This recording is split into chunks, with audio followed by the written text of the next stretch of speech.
आज सकाळी सकाळी अंगणामध्ये पाहू शकता छानपैकी धुकं पडलं होतं आणि अगदी मन प्रसन्न झालं आणि सूर्यदेवाचं देखील दर्शन झालं. आणि आता सकाळी डब्यासाठी ते छोले भिजवले होते रात्री आणि आता ते कढईमध्ये तेल टाकलं आहे, जिरी मोहरीची फोडणी, ते वाटण काढलेलं आहे आणि कुकरला छोले चांगले 2-3 शिट्ट्या करून घेतली. त्यामध्ये हळद आणि मीठ टाकलं की मग छोलेची भाजी खूप छान होते. तर मस्तपैकी आता वाटण देखील परतून घेतलेलं आहे आणि आता त्यामध्ये पाणी टाकून 2 मिनिटं उकळी आणायची, म्हणजे भाजीला छानपैकी कट देखील येतो आणि चवीला भाजी खूप छान लागते. तर मुलांना अशी थोडीशी भाजी दिली ना छानपैकी, तर मुलं देखील आवडीने खातात. तर पाहू शकता इथे छानपैकी अशी रसाच भाजी केलेली आहे आणि चवीनुसार त्यामध्ये मीठ देखील टाकलेलं आहे.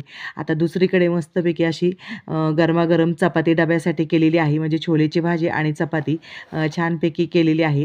तर एकीकडे आता डबा देखील भरून घेतलेला आहे आणि मस्तपैकी अंगणामध्ये ना छानपैकी असं ऊन पडलेलं आहे आणि तिथे गोजिरे अभ्यास करत बसलेले आहे.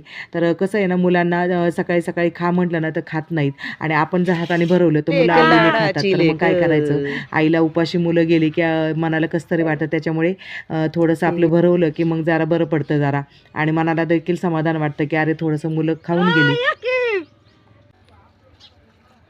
बाय बाय करा, बाय बाय करा, बाय बाय.